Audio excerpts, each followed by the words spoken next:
अस्सलाम वालेकुम नाजरीन, उम्मीद है आप ठीक होंगे। आप देख रहे हैं global pulse with doctor Shahid.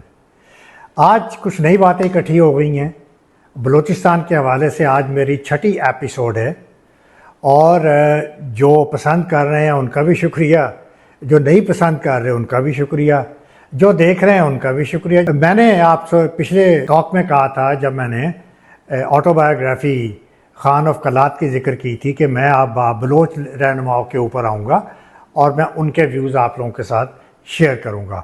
लेकिन उससे पहले दो तीन चीज़ें हैं, और ये बलोच रहनुमा मैंने 8 बलोच रहनुमाओं को मैंने सेलेक्ट किया है जिनके व्यूज़ मैं आप तक पहुँचाऊँगा। लेकिन उससे पहले मेरे पास कुछ और मटेरियल इकट्ठा हो गया है और मैं समझता हूँ ये डिफरेंट है और इसका भी जिक्र करना मैं ज़रूरी समझता हूँ। और दूसरी बात यह है कि मुझसे कुछ लोगों ने ये भी पूछा है दोबारा से अपने बारे में बताएं कि मैं कौन हूँ। तो ये तो अब चल अगली बार पे छोड़ता हूँ। तो अभी जो मेरा टॉपिक ये है वही बलूचिस्तान क्राइसिस और बलूचिस्तान कॉन्फ्लिक्ट। तो बलूचिस्तान सबसे बड़ा सूबा पाकिस्तान का और सबसे ज़्यादा मिनरल्स, बल्कि rich and concentrated in mineral resources and oil, लेकिन ये इतना डेप्रीवेटेड प्रोविंस क्यों है। तो मैंने आज कुछ किताबें इकट्ठी की हैं, मैं उसमें से आपको कुछ व्यू सुनवाना चाहता हूँ। और आप हैरान होंगे कि जितनी ज़्यादा दिलचस्पी फॉरेन ऑथर्स ने ली है बलूचिस्तान के इशू को अंडरस्टैंड करने में और उनके मामलात को समझने के लिए, इतना इंटरेस्ट हमारे लोकल ऑथर्स ने नहीं लिए। तो मैंने कुछ किताबें इकट्ठी की हैं जिसमें बलूचिस्तान के हवाले से। तो सबसे पहले मैंने जो किताब लिखी थी, जो सबसे पहली किताब जो अर्ली 90s में आई थी, वो है ब्रेकिंग द कर्फ्यू, और ये है एमा डंकन की किताब। एमा डंकन इस खिते में आई थी और उसने इसमें टूर किया था और उसके बाद उसकी जो याददाश्तें थी वो इसमें लिखी है। देखिए, उसने भी बलूचिस्तान के ऊपर और ट्राइबल चीफ्स के ऊपर एक चैप्टर लिखा है और ये मैंने अंडरलाइन किया हुआ है कि वो बलूचिस्तान को ट्रैवल करती है और उसके बाद उसकी जो ऑब्जर्वेशंस हैं ये उसके हवाले से बात करती है। तो देखिए, वो यहाँ पे बलोचों की तारीफ़ कर रही है और वो कह रही है कि frank and open, in faithful to his word, temperate and enduring, and looking upon the courage at the highest virtue. The true Baloch is a pleasant man to have dealing with.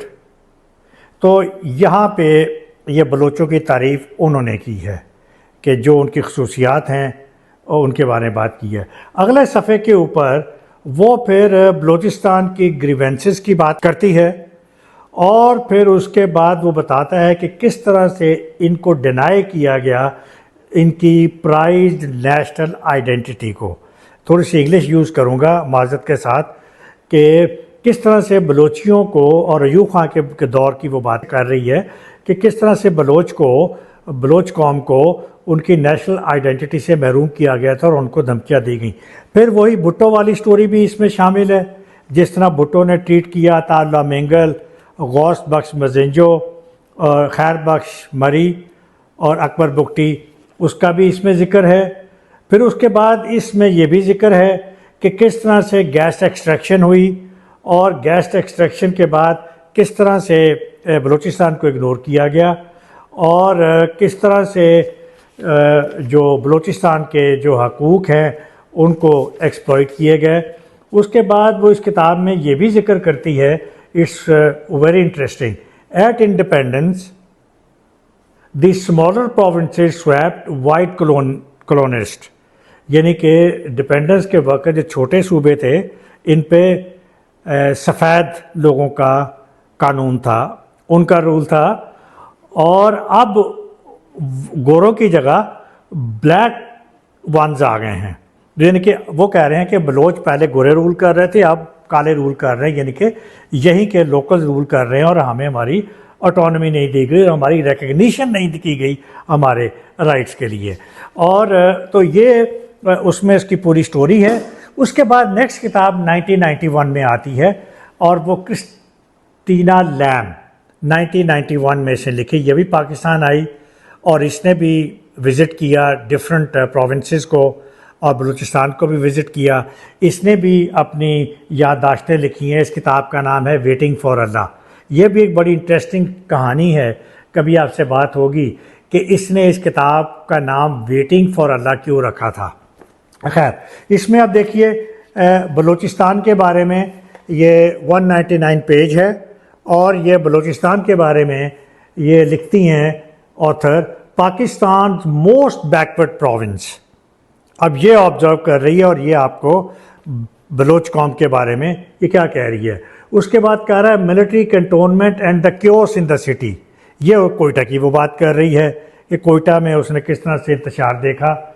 और उसके बाद उसने भी chief minister Akbar नवाब बुगटी के बारे में उसमें बात की है। उसने ये भी बताया है कि खान ऑफ कल्लात किस तरह से वो ऑटोनॉमी रखना चाहते थे, जो कि मैं ऑलरेडी स्टोरी बता चुका हूँ, और किस तरह से कल्लात को टेक ओवर किया गया। इसमें फिर वो भी स्टोरी सुनाती हैं। फिर वो जुल्फ़िकार अली भुट्टो की स्टोरी भी सुनाती हैं कि किस तरह से यहाँ पे अताउल्लाह मेंगल की हुकूमत को रिमूव किया गया। फिर वो भुट्टो का भी बताते हैं कि किस तरह से हज़ारों रेबल्स लीडर्स को पकड़ा गया और उनको अरेस्ट किया गया। तो इसने भी बलोच कौम को रियलाइज़ किया है और उनके प्रॉब्लम्स को आइडेंटिफाई किया है। तीसरी किताब मेरे पास है, ये बड़ा मशहूर ऑथर है स्टीफन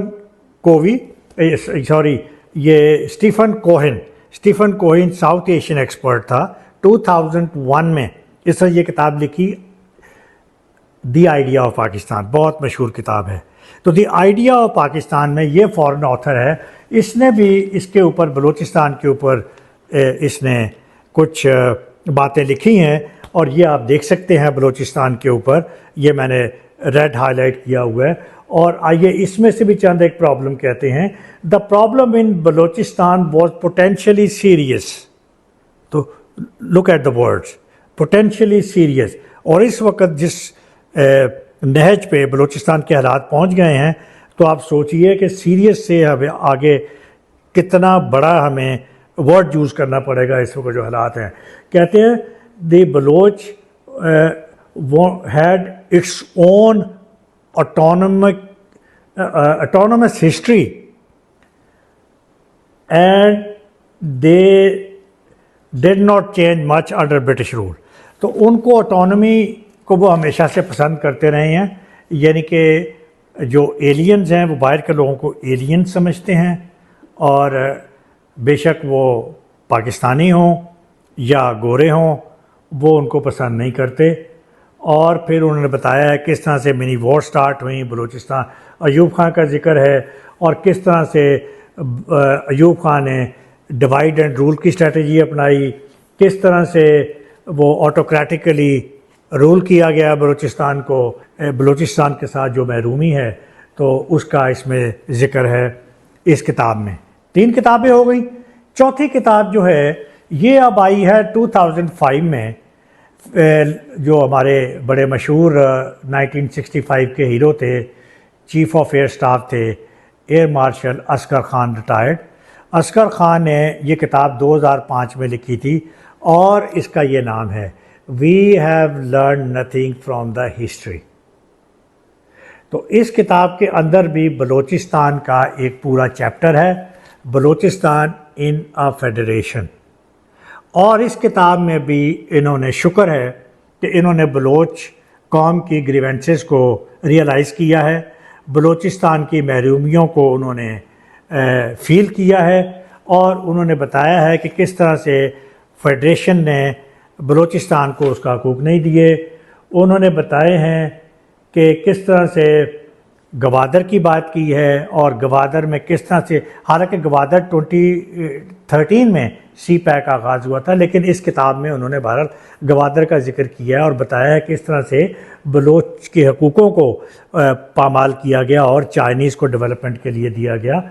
और उसके बाद फिर वो मीर अहमद यार ख़ान की किताब का भी जिक्र करते हैं जो हम कर चुके हैं, और वो उनकी पूरी स्टोरी बता रहे हैं कि किस तरह से वो ऑटोनॉमी चाहते थे और किस तरह से मीर साहब को रिज़ाइन करवाया गया और instrument of accession with Pakistan उनसे साइन करवाया गया।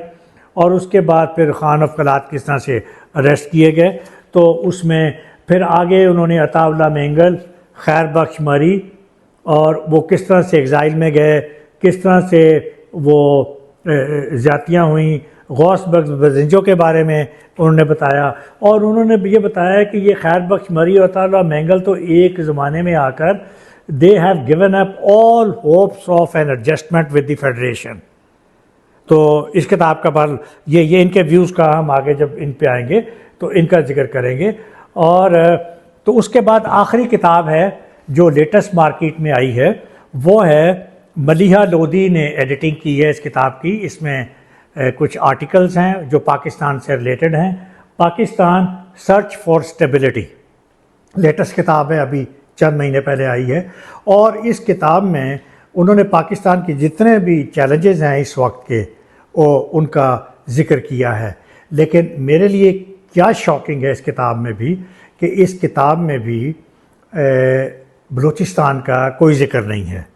तो Balochistan has been totally ignored, यानी कि पाकिस्तान का मेरा ख्याल है एक सबसे बड़े चैलेंजेस में एक बलूचिस्तान क्राइसिस है और इस किताब में भी इसको इग्नोर किया गया।